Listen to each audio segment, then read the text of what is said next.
Okay. All right, we're going to go ahead and get started. I know Zach's not here yet, but most everybody else is here. So first off, I want to thank all of you for coming to the first Embassy Mill Group partnership with mobile video photography for beginners. So very special thanks to the El Salvador Embassy for helping put together this training and providing all the feedback. Really appreciate that. My name is Lieutenant Commander Teresa Carpenter.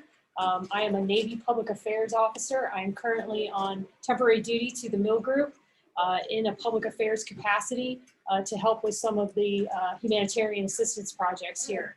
And while I was here, I'm going to go ahead and close the door real quick because help with the sound, and for those people who might be watching this later.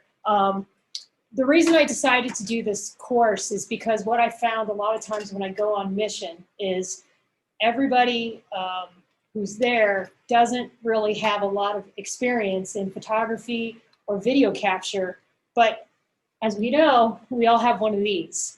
And so I felt like at some point with how advanced these have become, cell phones, there's got to be a way to bridge that gap. When you're out on a mission and you see something that's really impactful and you want to capture that with imagery or with a clip, how do you do that?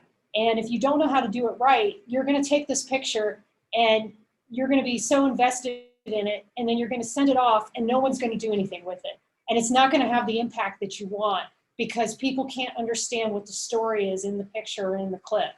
And it's so important to do that because a lot of times just having a picture, and I've seen it, just having a video will cause policy decisions to happen. And if you want to be a person who has a seat at the table and is helping making decisions to make your organization better, I feel you have to learn these basics on how to use your phone. You've got this thing right in your pocket, and if you can use it to amplify your mission, why not? So I feel very strongly about this issue, as you can tell. I want this to be an interactive discussion, so just please feel free as I'm talking, interject along. Let me know if you have any questions. Add your expertise. We, as a collective, know this subject probably even better than I do in certain aspects, and I want you guys to know that I'm open to that feedback, and I want that to also enhance this discussion and make this better, because my hope is to take this PowerPoint and continue to teach this and make this PowerPoint better and add to it other pieces of this training that I might not have considered. And so with that, we'll go to the next slide. All right, so what we're going to basically talk to, it's very simple. It's what is the story and what's in it for me. So why am I teaching this course other than because I want us all to be change agents and be good advocates in our organizations? It's because when you're with your family or with your friends, don't you want to take an amazing image and be able to send that image to your family and friends and capture that moment and tell that story? That's what social media should be for. I understand that for some people it's for disinformation and it's for trolls and other things, but in my opinion, that's not what social media is for. Social media is digital networking. So just the same way I talk to you guys one-on-one, I'm going out over social media with a video and a camera, and I'm talking to people, and I'm no different when you sit down and talk to me across from the table as I am online. And that's what online networking ought to be. And if we can continue to promulgate that message, then I really believe positive change will happen at every level. I mean, when we think about all the major movements that have happened and all the times that we've come together as a people to peacefully and respectfully advocate for change, social media was a huge part of that. So that's why this is so important to me, and that's where the story is. So what details matter to tell the story? So we'll go into a little bit of what I've learned over my 15 years of being a public affairs officer. What do people want to know? So what are the details that matter when you tell the story? We'll go into basic photography tips, and we'll also go to some basic video tips. Next slide. All right, so what is the story? As you can see in all four of those shots, you can look at each one of those shots and know exactly what is happening and what the story is. So in the first one with the ambassador, you see that she's having a moment with this child. You see that the child is holding some kind of a, some sort of a school donation or some kind of an event. And you say, oh, okay, I know exactly what that story is just by looking at that photo. Same thing with the one to your right. You know, the two people who are in the military are listening intently to something that the children are saying. Same thing with Colonel Blackstone, our SCO director. You know exactly what he's doing. There's an action in the shot, and the shot is framed so that you can see, you don't just see half of his arm, you don't see just a little bit of his head. You see enough of him, and you could have done a little better to get more of the child. And again, we're all our best critics, and that's good because we want to always be better. But you can see what's going on. Same thing with the children who are playing on the slide. We see there's an action there, there's an emotion there. We know what the story is. So next slide. All right, so the first thing you have to be able to do, and this is where your blurb matters, is you need to tell the story in words. Tell the story in as few words as possible, but in the most meaningful words as possible. There's a wonderful book out there. It's called Writing Without, and I won't say the cuss word, BS.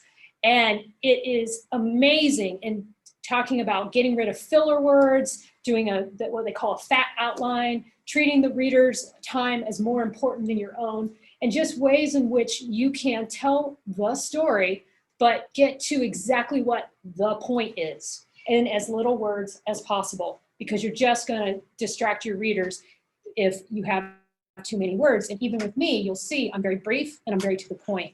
So what are the job titles of the identified individuals? I think, especially in the military, we want to identify people by their name, by their title, by their rank. Where did they come from? If they're not from the DoD, who participated in the event? What were some of the other agencies that participated? What community are they helping? What is the action in the photo? Who is handing who what, why? And this is probably the most important thing. What is the larger operation or effort that the activities are supporting? Why are we there? So sometimes we call this the 5 W's. So it's just the who, what, where, when, and why. Where is this activity happening, and why is this activity being conducted? A lot of times, and MJ does a great job of this, you just put that together even before you go on the event. You have that already, and then all you have to do when you send the photos is say, I can get pictures and names if you need it. Sometimes they don't need it. It depends on what it's for. Embassy retweeted a few of our hat donations from last weekend. They didn't need the pictures, I mean, the names of the people in the photo, but they did need the overall context of why it was happening. And we had all of that uploaded to the Google Drive that we've created. And so they could go back to that and see exactly what was happening, how much money was donated, what were some of the examples of the types of donations within the project. All that stuff is very important, and you can front load that even before you go on an event if you don't have that information already, or if you have that information already. The last one I think is, I highlighted it because it's kind of the bumper sticker. What was something historic, meaningful, or what resonated with you at the event? I will tell you, if I don't put that in my Facebook post, no one cares about my photos. So if I can say, like the last event that we did at the nursing home, what really resonated with me was that it was your effort seeing something on the news where you saw a need in the community, and at your level, you said, I'm gonna do something about that. And you submitted it for a project. I was like, wow, that just shows you the power of being aware of what's going on in your community, seeing something that needed to be done, and then stepping up and taking action and making it happen. And I thought that was really cool that that happened. And that to me was the meaningful, or that was what resonated with me at the event. And so you should try to bring that away with every story you write about. What was it that I could take away from this event? Next slide. So this is an example, and I apologize for those of you who might be watching in the recording. It is a little small. It's very detailed. You might not have all of this, but I was able to take this example and create my Facebook blurb from it. All I did was I glanced at this and I said, okay, I see some details here about what was donated. I see how much money and donations there were. I see when it happened. I see who was involved. Great. I have exactly what I need to cover this event. And I'll also provide you guys a copy of these slides, especially for the CA and RP guys. So that way, when you guys are done, you can have a copy of this as a template, and you can use this for any event that you do. Next slide. All right, so I'm gonna go into some of the basic photography tips. These are just 5 things that I've found will make your photos pop.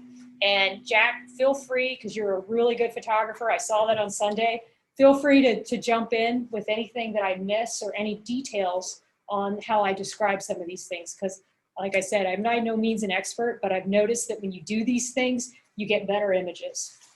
Next slide.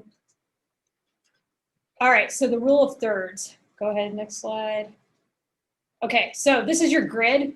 You won't necessarily have this grid on your camera, although a lot of cell phone cameras do allow you to put this grid on there. And what this is it's a rule of putting the subject slightly off center.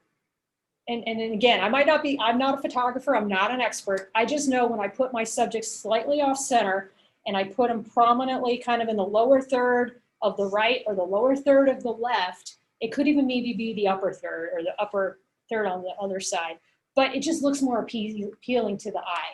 And it will be a more powerful photo and it captures what's around the subject. And so it's just a very powerful way to take a photo. So next slide, we'll see an example of that. Next slide. Boom. You see how she's not in the center of the image. She's a little bit off center. And then you also get to see the story around the photo. Next photo. Next photo, next slide. Again, the subject of the photo is obviously the boy with the soccer ball, but because I love the way it's framed, it's almost like everything around him frames him. He's the center of the photo, but then we also see there's all these other soccer games going on around him. And so you kind of you feel like you're there. And that's what you really want in a good image. You want to feel like, oh man, I'm there, I'm at that soccer game. I can see the dust, I can see the mountains in the background, and I can see all the kids, and I see a little bit of action, you know, some of the kids are kicking the ball. It's a really neat shot that tells the story. Next slide. Next slide, next slide. All right, so the next thing is symmetry and repetition. And this is something, Jack, you showed me even while we were doing the trail with the symmetry. So next slide. Okay, so you see how we have the Sioux subjects. Now, they did not do the rule of thirds on this one. So it's not a hard and fast rule. In this one, they decided that symmetry and repetition was going to be the focal point. And so you see how the image is nicely framed around that. Somebody who doesn't know photography, who just has their phone out and just wants to take a quick shot, might not catch this. But I guarantee you, anyone could have gotten the shot with a cell phone and would have gotten the best shot of the day and would have told the story. So that's why I strongly feel that this is something that anybody can do with their phones. Next shot. Again, here's another example of the symmetry and sort of the going down of the railroad tracks. We did that on Sunday when we were at a trail. He showed me how you kind of just go down and you get the whole symmetry of the tree trunk. And it was really neat because I did this, I read this training and then we went out on Sunday and it reinforced a lot of the stuff that I was reading about. Next slide. There's another example. Next slide. All right, framing. This is a bad frame in my opinion. This is, you're too far away. There's a little bit of a story that you can catch in this, but it's probably not the ideal way to have captured that photo. I think there could have been other ways to capture. Next slide. So, lighting. Lighting has always been my challenge. It's where do you stand and where do you take the best possible shot to not wash out your photo? And what I have found is you should always try to take it with the sun or anything at your back. So if you're taking a shot, you don't want to take a shot right on the sun, because if you take a shot with the sun facing you, your camera is going to pick up that light, and everybody and the subjects that are in front of that light are going to get washed out. So you have to think about that before you take a shot. And sometimes it's trial and error. I'm still kind of getting used to this because a very, very good event gets ruined by crappy lighting. And with a phone, you're not going to have a lens, and you're not going to be able to play around with aperture and shutter speed. and ISO, which are the three main things that you do in a manual camera, you won't have that. So you have to really think about, where do I put the subjects for the best possible light? And so before you get to an event, like let's say you're doing a donation project, go up to the stage and start practicing with your phone. Like practice, I find these kinds of shots, the ones down here where you're looking up, those tend to be really good shots. But practice taking a few shots without any subjects, or have one of your comrades stand in front of the stage and practice a couple shots before the actual event. So that way, when you know what the event's going to take place, you have some shots in mind. And that goes into shot list. Before you even go on an event, think about what kind of shots you want to get. Do you want to get the two people shaking hands? Do you want to get a person holding a plaque? Do you want to get some kids playing? I mean, think about where you're going. If you're going to a medical event, you want to get the person getting the shot in the arm. Think about those shots even before you go out, so that you mentally, or even have some notes in your phone, have a shot list. Next slide.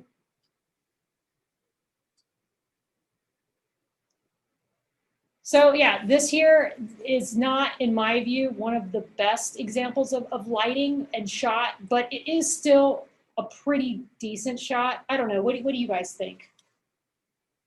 I'm a little split on this one. I actually think it's a pretty nice shot. It's a pretty decent shot. The light from the background is really not in the way of anything. And this gentleman right here, in front of the subject, obviously, is right close to a window, so he's getting most of that lighting there.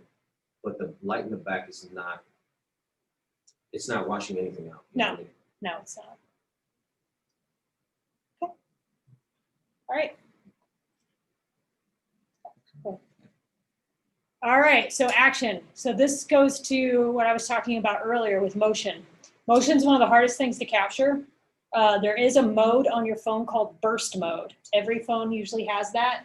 So if you press down on your phone and you look for burst mode, I mean, just Google, every phone has it, and you press, you can, if you know that you're going to be getting a shot like this here where they're about to do the cheers, you just start pressing down on burst mode, and that way you can pick through the shots and pick the one that's going to give you that perfect shot where they're cheering.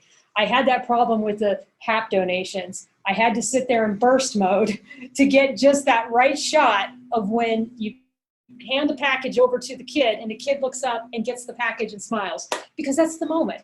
And you want to make sure you're able to capture the moment. So burst mode allows you to capture that moment. All right, so behind the scenes, the right way and the wrong way. So these are examples. So if you see the one on the far left, the lighting's off. It's a ruined shot and you have people's backs. I can't tell you how many times I get photos and it's all people's backs. And I'm like, I can't do anything with people's backs. That doesn't tell me a story. It's all their backs. Or there's a side profile and I can't really see what they're looking at or what the subject is. But then you see in the one on the right, you know she's getting interviewed. There's an interviewer, she's talking, she's lit really well. You know what's going on and you know the story in the photo. Same thing here. And this is what they're trying to say here is sometimes you don't even have to know what the primary subject is. Now, the one for the far left, I would say that would be a shot in a collection of shots. Same thing with the far right. I would never use those shots on their own as the primary shot to tell the story. But if you've got a blog and you want to tell the story, or you have a video, like a lot of times if I do a video and I'm talking about an event, I'll cut to photos or videos that tell my story. These are great ways to tell your story without it being just the subject. Close-ups do that as well. If you ever watch a news story, you'll see they do a lot of just close-ups of somebody writing something down on a piece of paper, or they show a bookshelf or something. They'll just go to something that's just a very static video shot.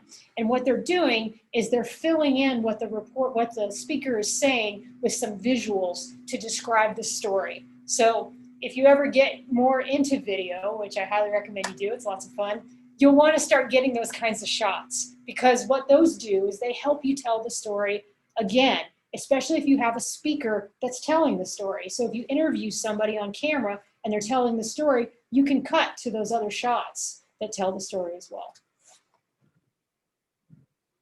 All right, so I'll go through this one pretty quickly. Video is the newest medium that I've worked in. I did a lot of photography prior to becoming a public affairs officer. I had to do that just to kind of put my portfolio in. But ever since 2 years ago, when me and my husband started doing YouTube videos, I started really working in video. And I'm so glad I did, because video is powerful. If you know of anything about YouTube or anything about social media, I can tell you definitively and I've been active on social media since 2010, video does better than anything else. There is nothing more powerful than a video clip. And that's why I do it. And a lot of times people in the military don't do it for a couple of reasons. Number one, our internet and our email doesn't really allow us to move video. And the nice part about you guys being here in the SCO office is that you guys have WhatsApp. WhatsApp allows you to move video. So when I was going on all those HAP donation projects, that's why I did video. The other reason I did video is because I knew that in social media, especially in portrait mode, this is landscape, yeah, portrait mode, there are a lot of uses for that for stories and reels. So Instagram has stories and reels, and everyone's using them, and they are super powerful. And so when you're out there and you're on a shoot and you want to tell your story, you've got to tell your story, number one, not just with imagery, but with video. And then number two, you've got to think about those portrait shots, because I think that that's an important aspect of your social media digital strategy, is getting into those stories and getting into those reels. They're a lot harder. And I actually got a Instagram page for my dog just to learn Instagram, because I knew, like, I got to learn how to do this. This is the next step in social media. And I know Facebook, I know Instagram. I'm probably too old for TikTok, but I can learn Instagram. So I decided I was going to learn Instagram. And it's been amazing. I mean, I really enjoy learning about it. It feeds into Clubhouse, which is another social media app that I can talk at length about some other time. But I think it's a really powerful digital medium for telling your story and for sharing and for networking.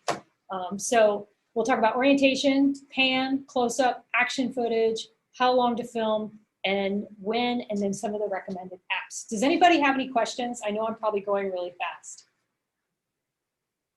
All right, awesome.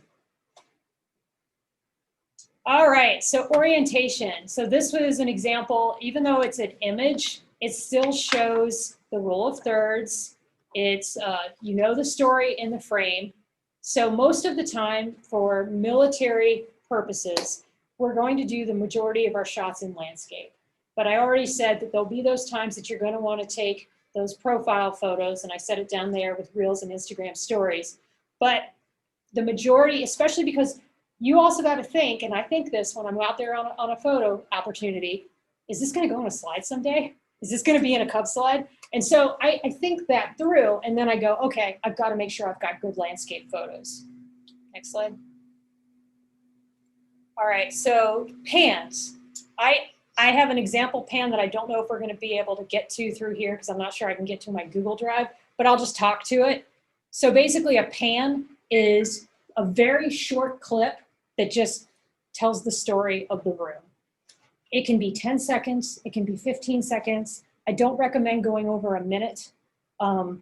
It's powerful because it tells the story. Like, I was able to show you those pans of that HAP donation, and instead of me trying to describe it in words to you, I just showed you the clip. And I said, here are the people that attended, these are the audience. It's just a great little way to augment your story. So I highly recommend pans. I think they just, and then there's some, you gotta stabilize your camera, do all the rules of thirds, make sure you can see everybody in the frame. So there's still some art to it, and how, you don't wanna go like this. You wanna make sure you kind of just give a good shot that tells the story, and it puts the action or the spice into the room. And it's especially powerful when you can get the speaker talking on camera and saying something super meaningful and super that's resonating with the crowd, and then you can pan right to the crowd and get the reaction shot. It makes a really powerful clip. All right, so one of my pet peeves is when people don't get close enough. So in this shot, this was taken with a vehicle donation. last week from the Mill Group, and it was one of the El Salvadorian photographers who took it. He got super close, and he used a unique angle. He didn't just go up and down, he kind of got an angle like this. And it put a little bit more action into the shot just by changing the angle. So have fun with angles. Try different angles, try ways to make the shot a little bit more interesting. I've received plenty of photos from people and they're too far away and it's a boring angle and it doesn't tell anything and it's not compelling. That's a compelling shot. We see they're turning over some keys, we see the vans in the background, and we see the partnership.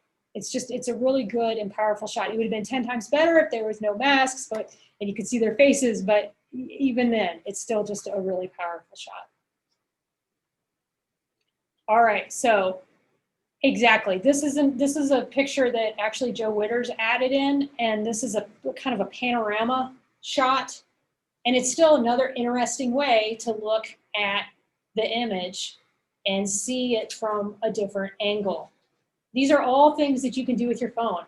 And I would love to sit down with each and every one of you and go over all your camera settings, because I think that we really don't use our phones to their highest potential.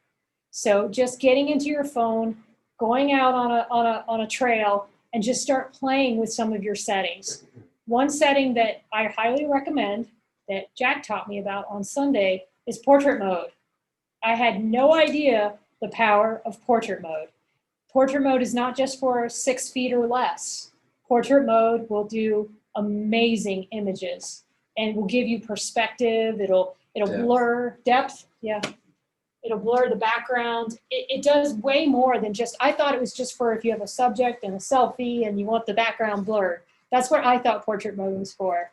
No, portrait mode will get you beautiful imagery and beautiful depth between the subject and the background. And it's just a great thing to try on your phone. So portrait mode, burst. I'm not sure, Jack, you can help me, correct me, but is that an image you can get with a phone? Yeah, it's actually a fisheye. So if you, I'll do it with my phone right now. But even if it's not, I mean, you have those different apps that are able to do that. And that's another thing we'll talk about as well, is there is a lot of apps out there that are free that let you do amazing things. So don't just rely on what the camera provides. Start using some of those apps. The ones I use Snapseed and I use InShot. Snapseed is absolutely free. It makes your images pop. It does amazing things. InShot will let you do collages. It'll let you edit video. It'll let you bring in music.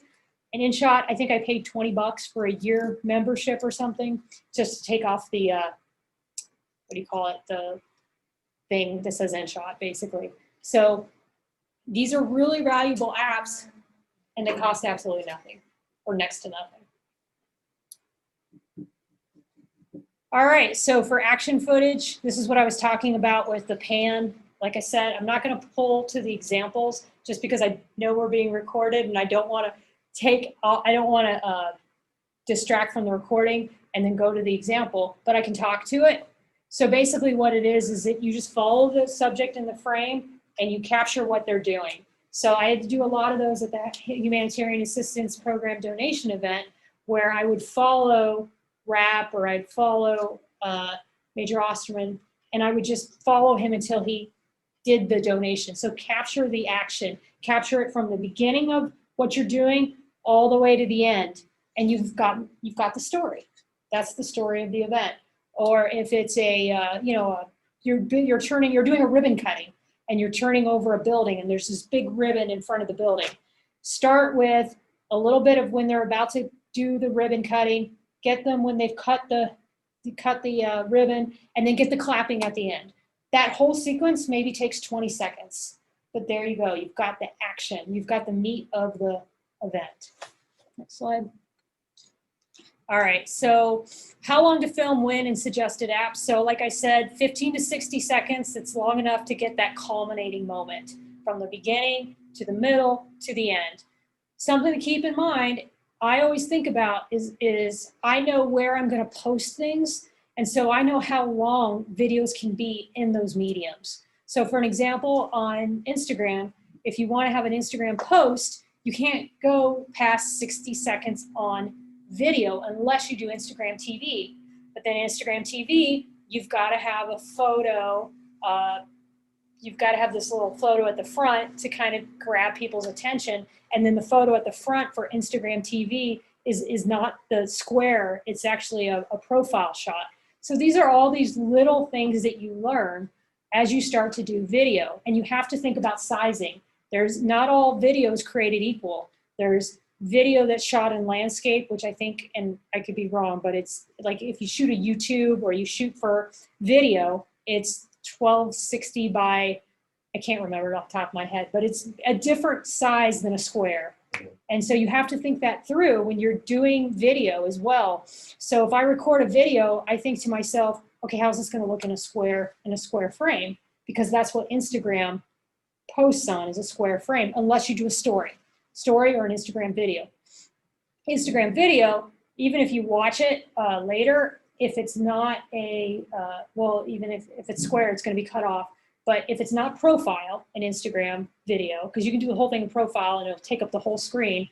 But if it's not, then what it's going to do is it's going to show just your smaller screen, and it's going to have black here and black there. So these are all these nuances to keep in mind. You won't have to worry about any of that. Honestly, if you take anything away from this, I'm going probably a little deeper into the weeds because I'm nerdy and I like this stuff. But if all you take away is just how to take a usable photo and get a nice clip, that's a win. And you're able to take that and use it later. So I talked about InShot, I talked about Snapseed. All right, next slide. All right. And then this just kind of ends the presentation with, well, what's your story? Think about before you go into an event, what do I have in my head? What am I trying to capture? And how am I going to get what it is I have out to the public? One of the things that can be frustrating about shooting for DoD is that you take all this amazing imagery or all this great videos and photos, but you're not in control of the tools that get these things out. So one of the things that I always do, I mean, this is just me, and I know there's some the FAOs that do this too, is they get permission to share their content. So if they go to an event, and even if the embassy doesn't publish it because maybe they've got other priorities or whatever, they at least have permission to share on their own personal news feeds. So it's not a complete wasted event because at least your family and friends get it, and at least you're telling the story to your family and friends. Now that's only if you have permission. That's only if you've gone through public affairs and they say, yeah, that's fine. That's another option to use your content so that it doesn't go wasted. Because I can tell you as a content creator, it's very frustrating sometimes when I go through all that trouble to caption and get this great shot and then it doesn't go anywhere. And a lot of times it's not because my stuff's bad, it's because they have other priorities. They have other things that they're doing, they have other things they're focused on, but you still own that content.